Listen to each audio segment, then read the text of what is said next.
Okay, so I know it's been a minute since the last video in this series, and I apologize for that. Life has been busy. Obviously, I've mentioned that I have a job, so obviously that takes a lot of priority. And I also haven't had a quiet house to film in recently, so there's that. But now I have one, so let's just jump right in. I thought I would be able to get done all of these videos in this individual sub-series before 2024 was out. Now I'm not so sure, but hey, I'll do what I can. Either way, welcome back to I Want to Talk About, the series where I take a topic, I sit on camera, and I blabber about it. And it's the series within a series, you see it in the title. Today I want to talk about my favorite games of 2013. You know how the series goes at this point. I get into an introduction on the year, I talk about the console gaming landscape, what was going on at the time, things like that. And when I get into the games, I get into the snubs, which are the big games that I didn't play in the year, the just missed the cut games, the games that would be like a 7 out of 10 on my personal scale, and then the two main lists, the cream before the crop, which were games that would be a personal 8 or 9 out of 10 on my scale, and then my proper best list of 10 out of 10 games. Also unrelated to that, if there's anything that's a little off in the video, maybe either lighting or maybe even myself, I apologize. Again, it's been a few weeks since the last time I filmed, so getting back into the swing of things, trying to remember how to do a long-form video again, so pardon that, apologies in advance. Well, let's get into the video because we got a lot to talk about. 2013, the year of Luigi. Most important thing to happen in 2013. And also the year that Nintendo killed E3. Not really, but in a way it kind of snowballed from here because this was the year that Nintendo did their E3 show as a digital event, and yeah. Look where E3 is now. But yeah, 2013 is maybe the year that I could potentially even argue is the best one of my life. Either 2013 or 2015 is maybe my favorite year of all time. And 2013, beyond just being a good year in my personal life, was an amazing year in terms of games. We got so many fantastic games in 2013 that I still look back on very fondly and still love and play to this day. As far as the console gaming landscape, 2013 was the last year of the PS3 and the 360, and yeah, from this point forward, don't be surprised if I kind of combine these two together. You'll understand why in a minute. But notably, 2013 was actually the year that the PlayStation 3 overtook the Xbox 360 as far as sales. It seems wild because the PS3 had such a slow start and was looking a little rough early in the generation, and Xbox was kind of killing it and firing on all cylinders, but it so happened that Sony was just kind of coming through with bigger, more quality games, and a good quantity of them as well, and we'll see it later in this list, but there were still some great ones coming out in 2013. And good for them that the PlayStation 3 was still doing well, because the PlayStation Vita, right, that was a thing in 2013, wasn't it? Either way, PS3 was still doing well, though the 360 was moving some units and doing its thing impressively enough, even though gamers were just ready for something new.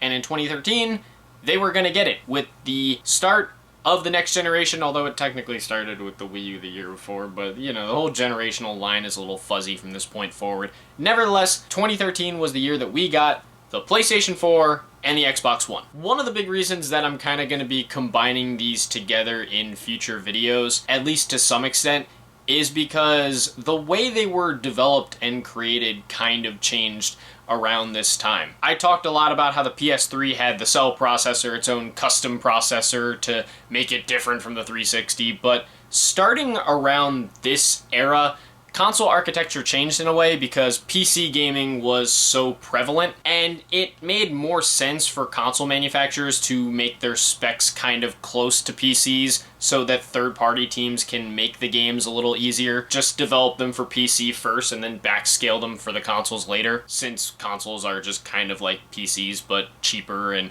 a little less powerful, but I guess more convenient for some people, myself included. So because of that, the architecture between the PS4 and Xbox One was not too far off. Of course, there were differences in terms of pure power, sure, but generally speaking, the overall hardware wasn't wildly different. The big difference was in the approaches of the two consoles, because with the PlayStation 4, Sony basically wanted to get back to basics after how bad they struggled with the PS3 early in the generation. No going on stage talking about giant enemy crabs, no huge $5.99 price thing. I know I said the reference wrong, but you know what I mean, $599 US. None of that. In fact, the whole goal with the PS4 was basically to steal the Xbox One's thunder in a lot of ways, and it helps that basically Microsoft spent the early part of the Xbox One's life stepping on rakes. As soon as they first revealed the thing, it seemed like this was just going to be an all-in-one entertainment box. It was a TV box where you could watch TV and engage with TV, and maybe there were video games in there, but also, did I mention TV? Never mind the fact that there were some really strange restrictions being put on the console as well. There was some always online DRM that basically would have mandated that users could not actually play used games on the box, and there would have to be constant periodic online check-ins lest you want to lose access to your Xbox One. Not made much better was one of Xbox's heads, Don Matrick, notably saying that basically if you didn't want what the Xbox One was offering in that regard, just buy a 360. Great way to get customers on your side. And the console was $500, so it was the more expensive of the two on the market.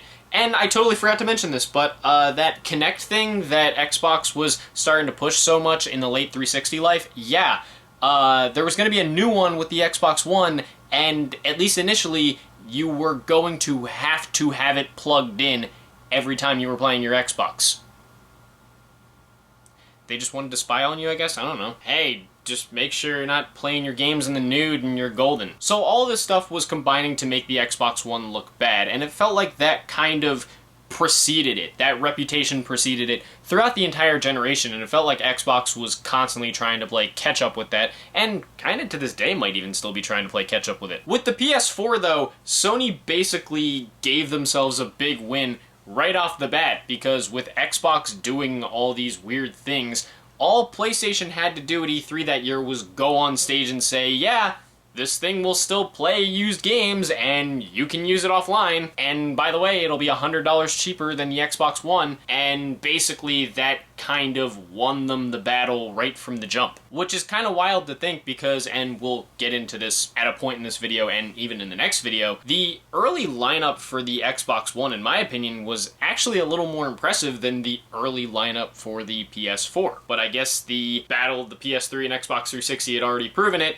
It's not about how you start, it's how you finish. And the PS4 would prove that once again. Of course, the Xbox One would kind of pull back on pretty much all of those things that were controversial, and eventually it seemed like Xbox was taking a few interesting approaches with it, like with Xbox Game Pass and things of that nature, but yeah, I feel like that moment for Xbox with the reveal of the Xbox One did some damage to the Xbox brand that I don't know if I'd call it irreversible, but it's definitely done huge damage that they're still trying to put band-aids on to this day. But that made for a huge story in the gaming world in 2013.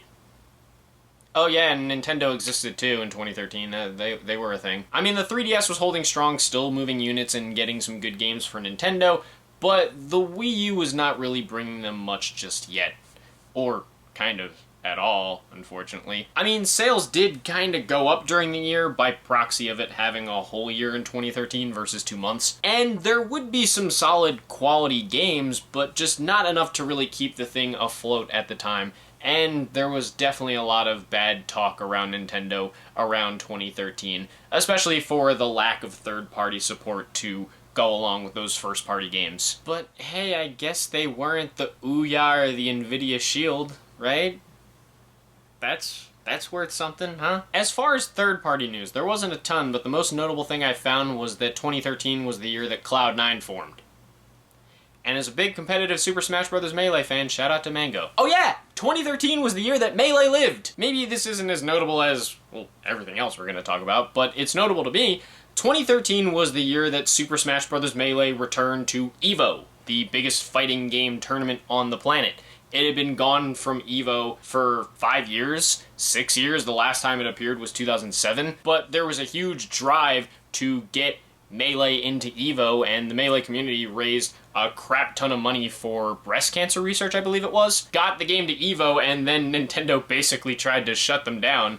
Initially, they shut down the stream, but it came out that they wanted to shut the entire tournament down. But the community basically banded together, got them back to EVO, fought back against Nintendo and won, and Melee lived. That was also the year we ended up getting the Smash Brothers documentary, which is a fantastic documentary. As a competitive Smash fan, I highly recommend checking it out. And yeah, I mean, the Smash scene might be a bit of a cesspool now, but man, those were the days. Oh, and 2013 was officially the year that THQ went defunct. I feel like that's kind of worth mentioning because I've talked about quite a few THQ games throughout this series already, and they were a huge publisher in my childhood and the childhood of many others. But unfortunately, they were going through some major financial problems throughout the 2010s. 2012, they pretty much declared bankruptcy at the end of the year, and by 2013, all of their assets were pretty much closed or sold off or what have you.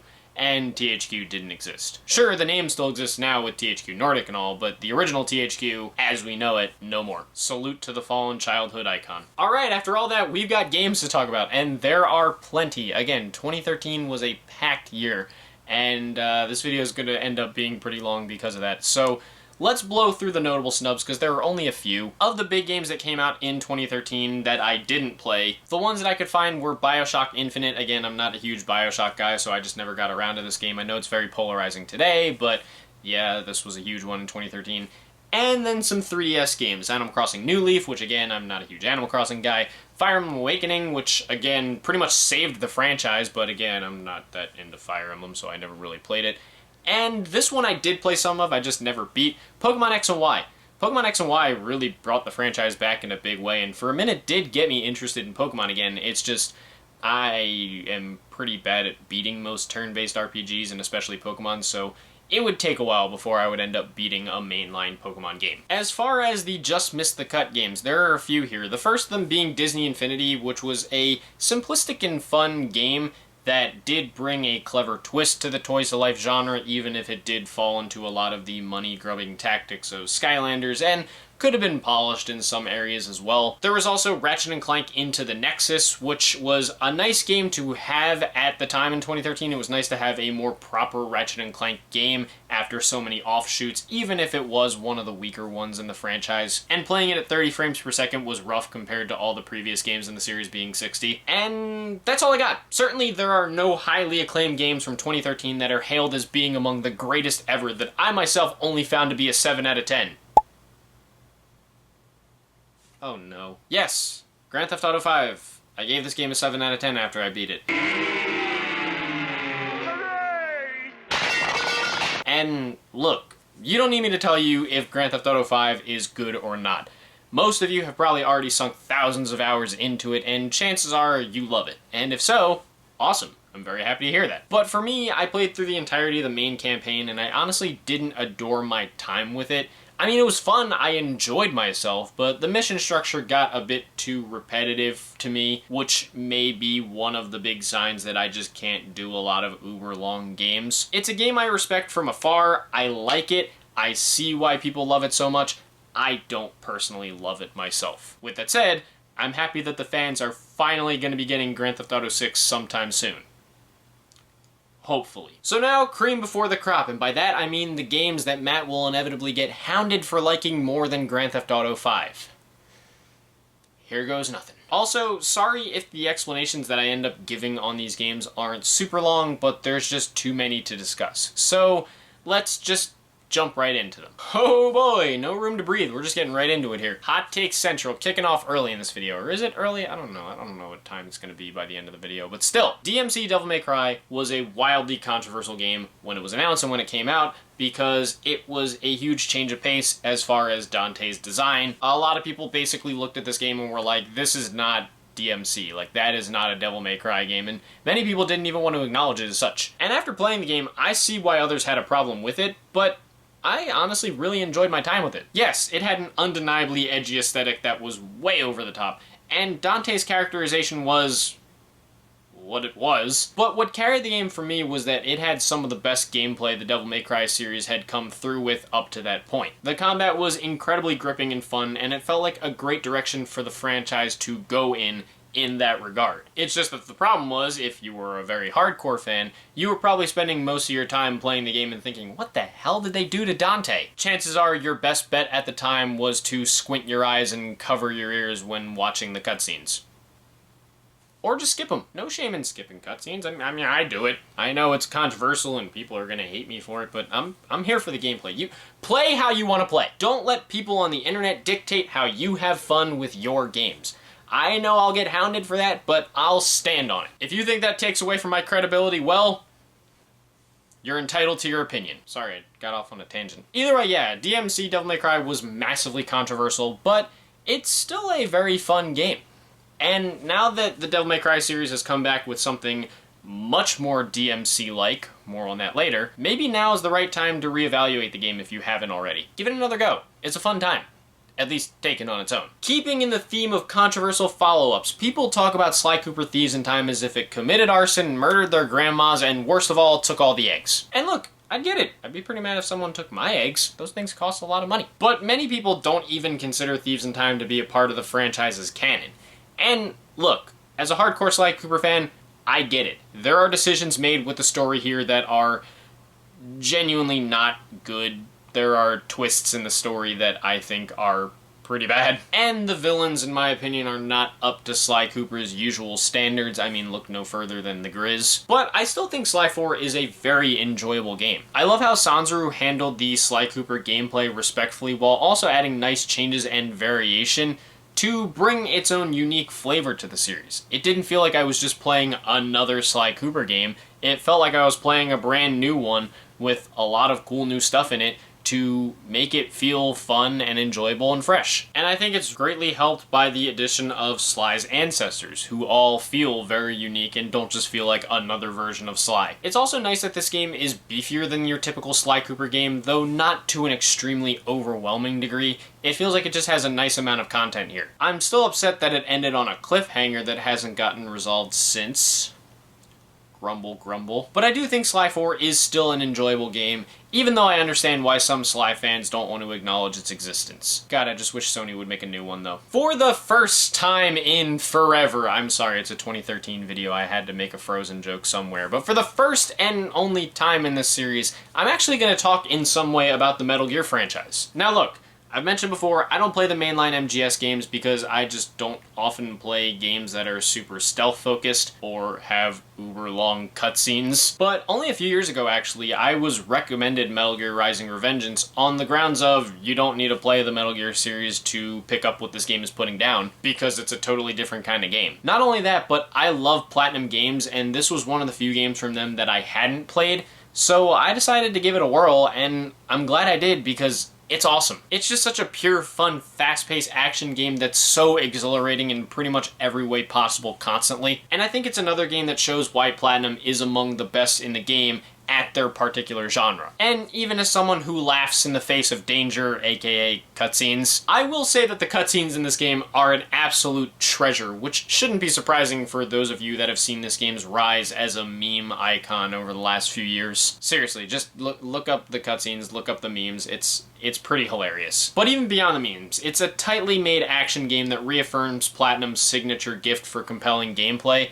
And I'm honestly kind of blown away that of all the PlayStation 3 and Xbox 360 era titles to get a re-release in the last few years, this one never got one. I don't know if that has something to do with Konami or Platinum or what, but I'm pretty blown away that this is not playable on PS4, Xbox One, PS5, Series X, whatever the modern console, whatever you want to call it. It really deserves a modern re-release because it's a great game, and I think that more people should get the chance to play it. Okay, yearly MLB The Show mentioned. I promise there won't be a ton more of these at some point. 2013 was the year that MLB 2K13 actually bombed out. Believe it or not, I actually have a copy of the game. And basically was just such a rehash of MLB 2K12, and it was so bad that the MLB 2K franchise that had been running probably even before MLB The Show essentially got canceled, and it meant that MLB The Show damn near began its stranglehold at the time if it hadn't already started. Which in a way could have been a downside for the show because without any competition there was the potential that San Diego studio would coast a bit. And sure, MLB 13 doesn't make any massive changes to the formula or add anything like Diamond Dynasty from MLB 12, but hey, that's sports games for you. At a point, how much more can you improve? If nothing else, MLB The Show 13 still had...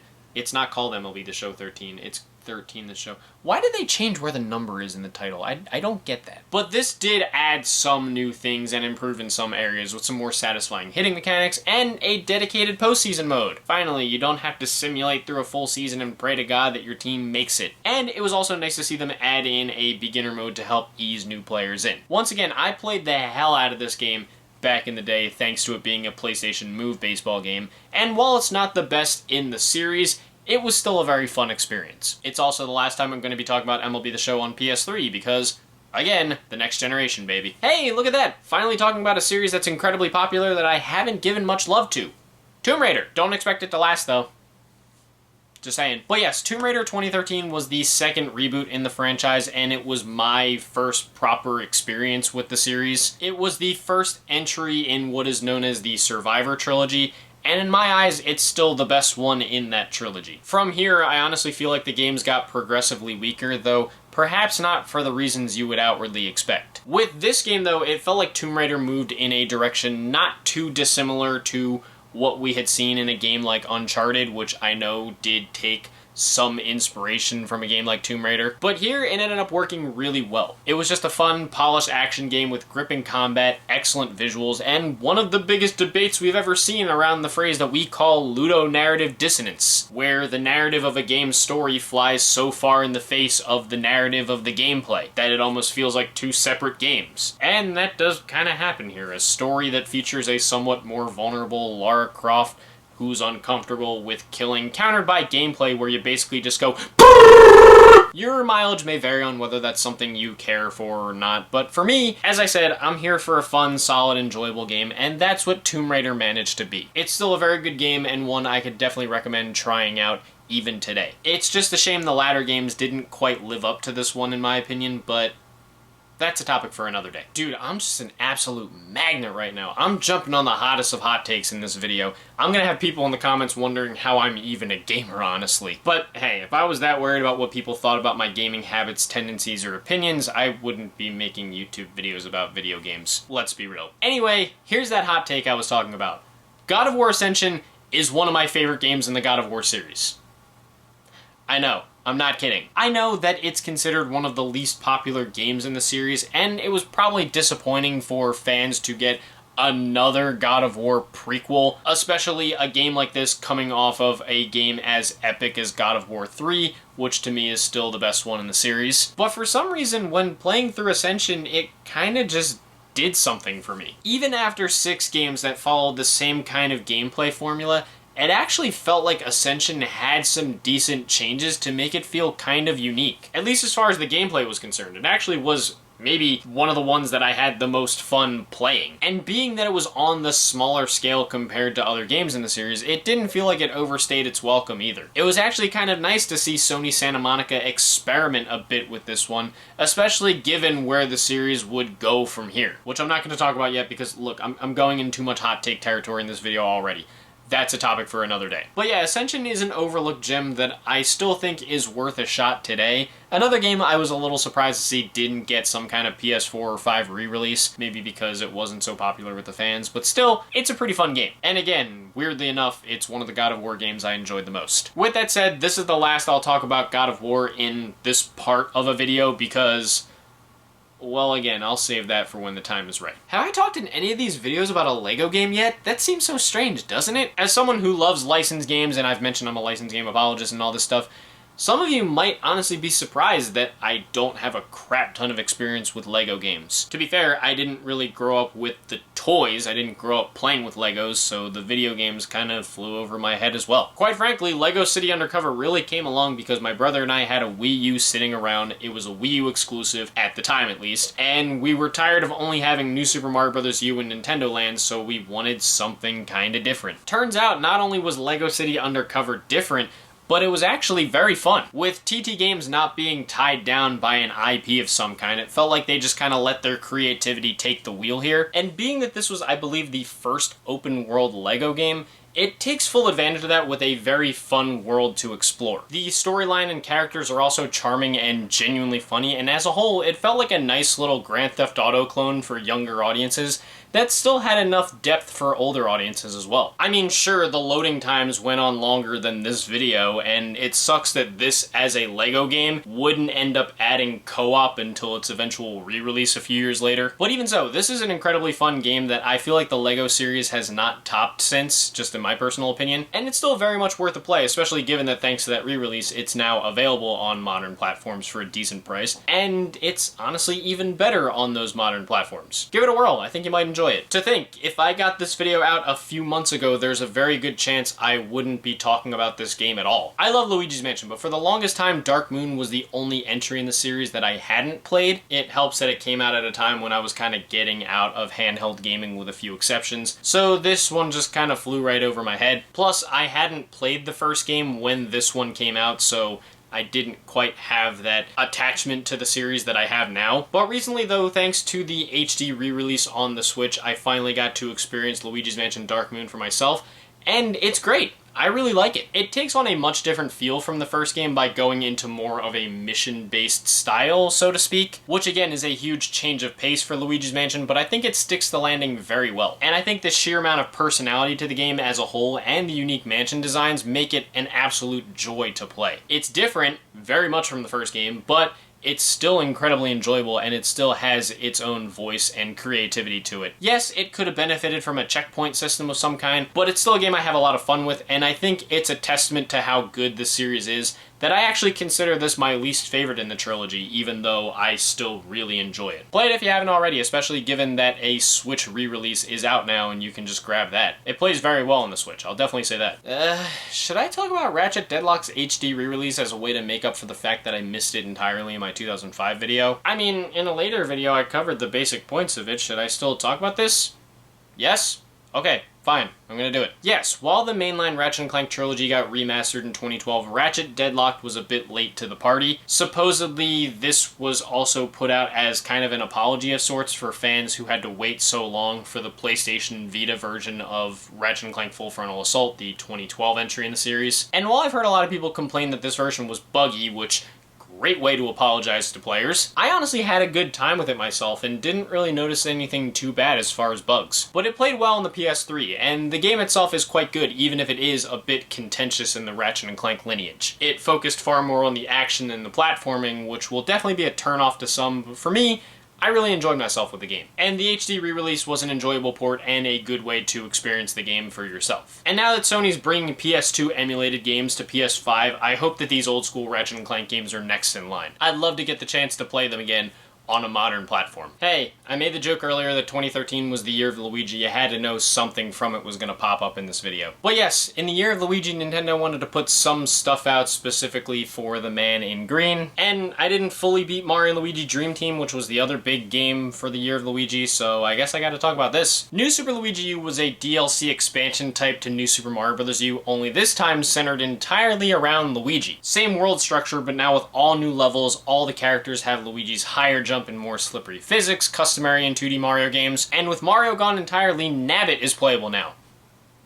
And he's broken as fuck. And while I validate those who are just tired of the formula at this point, and I do acknowledge that this was probably pretty unexciting in the context of the Wii U's struggling first-party lineup, I give this release a lot of credit, because I don't usually play a whole lot of expansions, but this was kind of crazy to me in the sense that it almost felt like a whole new game. Like, there was a crap ton of content to this game for what was essentially a lower price DLC expansion. It did a lot more than most titles like this do, and it made for a really fun time. Sure, it can get ballistically difficult at points, especially with every level only being 100 seconds and having no checkpoints, but all in all, this is still a fun expansion and definitely worthy of your time. A nice little underrated game on the Wii U. And speaking of the Wii U, check it out! The first Pikmin game that I actually beat. I mentioned before that my first experience with Pikmin was with the Wii's New Play Control re-release, which colored my opinion on the series in a pretty big way.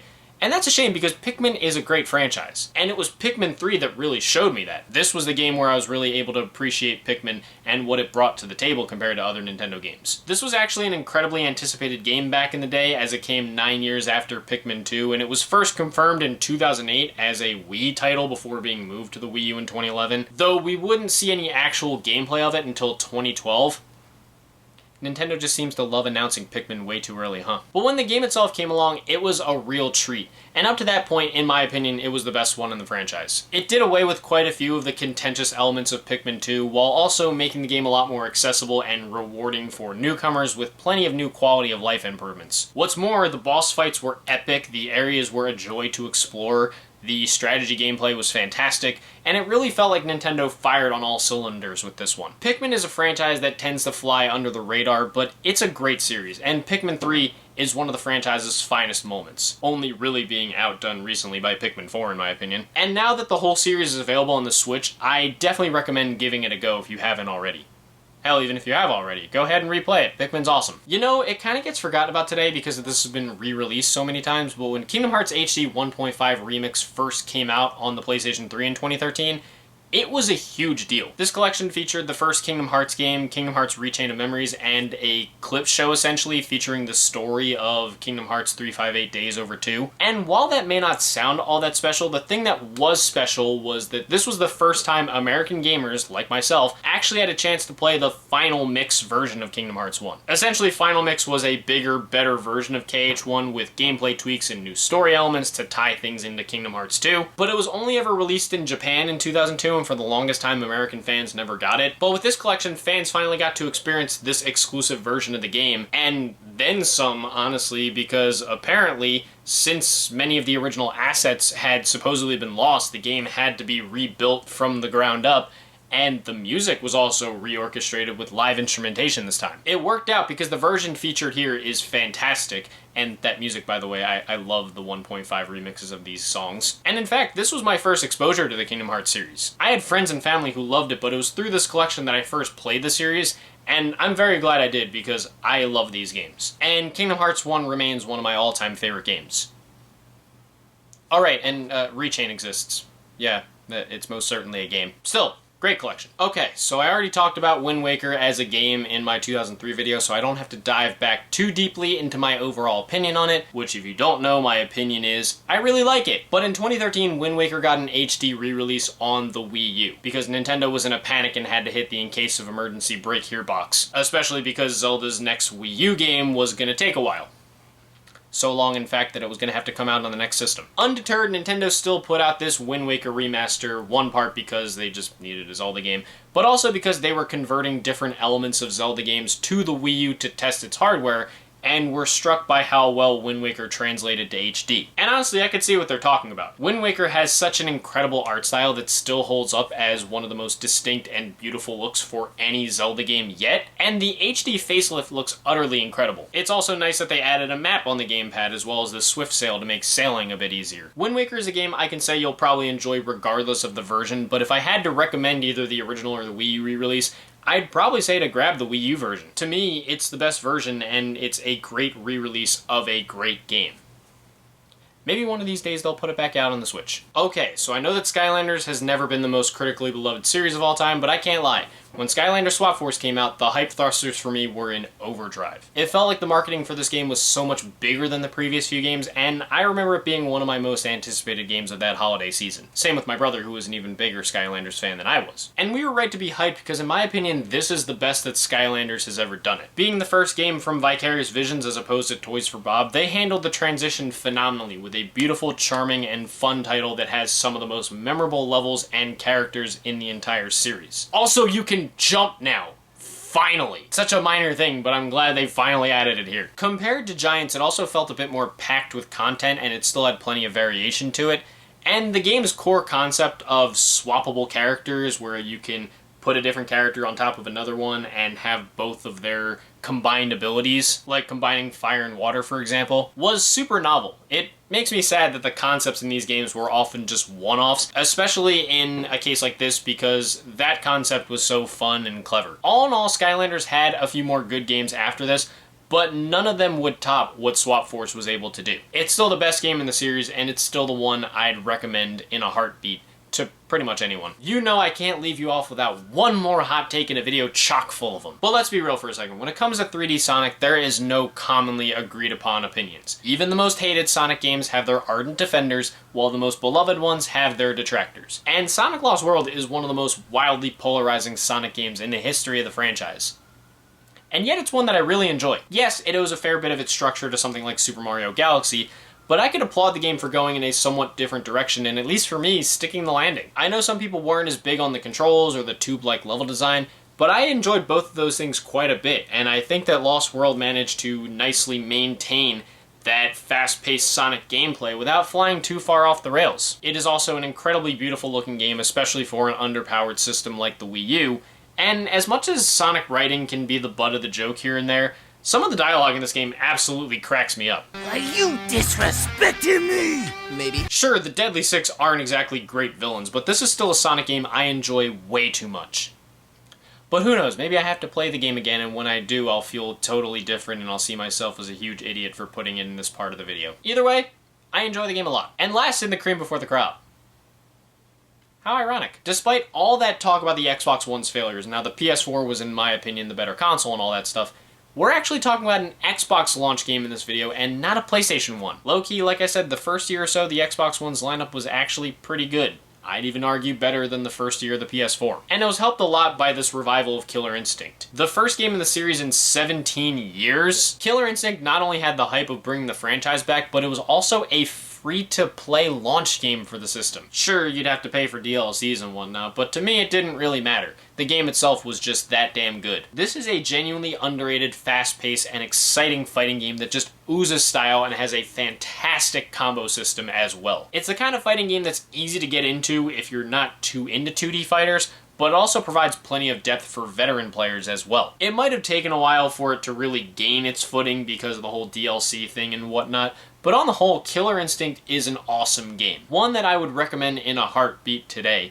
And between the launch titles that were available for the PS4 and Xbox One, I'd honestly take this one over anything else. Whew, so that is just the cream before the crop, and now we have the best list. Holy crap, I've been filming for almost an hour already. Jesus, this video. But we got 3 games to talk about that I gave 10 out of 10s to, so let's just jump right into them. Starting at the number 10 spot. The number 10 spot? I'm really just totally losing focus. I meant the 3 spot. There's not a top 10, I promise. At the number 3 spot. Wow, I'm going insane. But we have a Wii U game here because, again, despite the system's struggles, there were some fantastic first-party titles. I gotta go with Super Mario 3D World. I still remember the sheer anticipation I had for this game back when it was first announced. I know that a lot of people were upset that the big 3D Mario game on the Wii U was essentially just a blown-up version of Super Mario 3D Land, but as someone who really loved Super Mario 3D Land, hey man, I was down. Even at a time when I was still trying to get myself out of those Guitar Hero and baseball and Super Smash Bros. Addictions I've mentioned in previous videos, I played a lot of Super Mario 3D Land back when it first came out, and it still remains one of my favorite Mario games. I just love how clever and inventive the level design is, the controls and platforming are as smooth as butter, the music is some of the best stuff the Mario series has come through with to this day, and man, this is an absolutely beautiful game. Mainline Mario games always know how to push Nintendo's hardware to the limit, and this is another example. It's also great fun to play in co-op, as absolutely chaotic as it could be, especially with 4 players. And I like that the game manages to bring some challenge to the table without getting too overwhelming with it. Well, until Champions Road, that is. Fucking goddamn well. Still, this is a fantastic Mario game, and I'm happy to see that I got a second chance at life with the Switch re-release. Hell, while not to as polarizing a degree, I actually kind of see this as the Mario series' version of The Legend of Zelda Skyward Sword. A critically acclaimed game that still bore the brunt of some upset fans because it perhaps wasn't as boundary-pushing as it could have been, but both got something of a reassessment when they were re-released on the Switch, because the subsequent entry in the franchise was what the fans were hoping this one would be. So I didn't think of it till writing this video script, but yeah, that's kind of a connection I can make. And it's with that that I say 3D World is awesome and definitely worthy of your time, even with what came after it.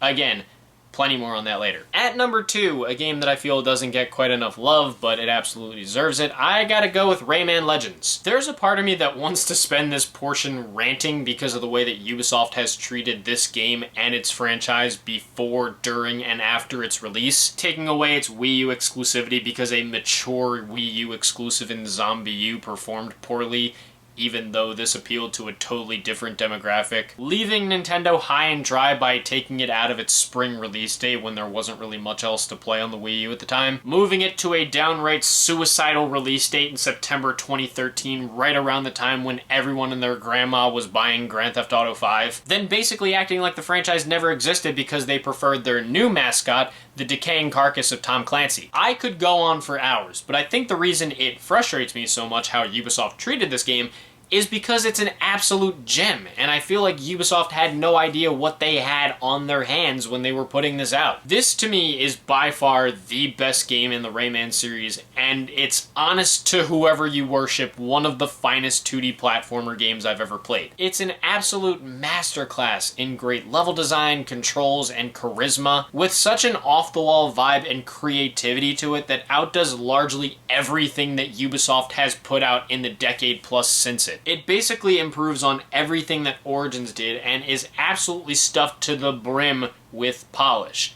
And did I mention the musical levels yet? They are absolutely incredible. Some of the best parts of this damn game. It's an absolute treasure, and perhaps, in my opinion, Ubisoft's finest. Rather, it's my favorite game that Ubisoft's put out. And it pains me that they haven't made a new game in the series in the time since. Seriously, let the team that did that recent Prince of Persia game handle a new Rayman game. I mean, I feel like it'd certainly be dumping more money into Beyond Good and Evil 2, hoping that it'll actually come out and be good. Sorry, Beyond Good and Evil fans, my heart hurts for you. Either way, Rayman Legends, absolute masterpiece. If you haven't played it, fix that. But there is one masterpiece that goes above it, and honestly, you guys have probably been waiting the whole video for me to talk about it.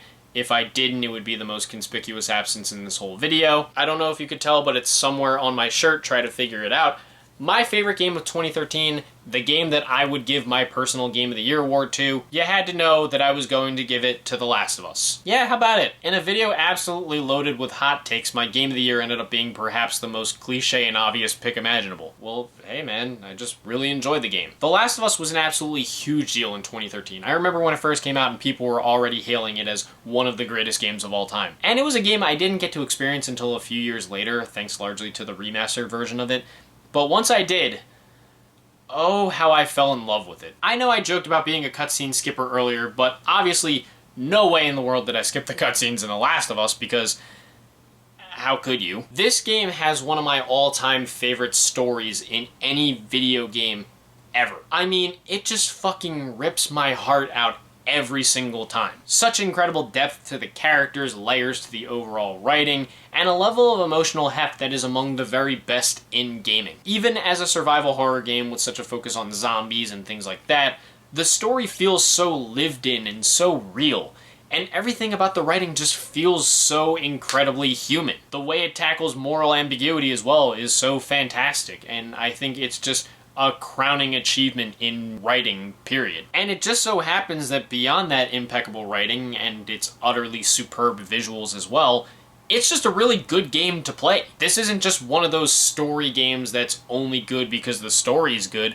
The gameplay is incredibly fantastic too. The crafting system adds a great air of strategy, the combat segments are so gripping and engrossing, and even as someone who's not too into stealth games, the stealth sections are edge-of-your-seat thrilling. Sure, we could talk for hours about how Sony has milked the franchise a bit, or we could talk about how it feels like this game has led to something of a homogenization of Sony's first-party approach at large over the next decade to follow, but I'm not going to let that take away from just how incredible this game is.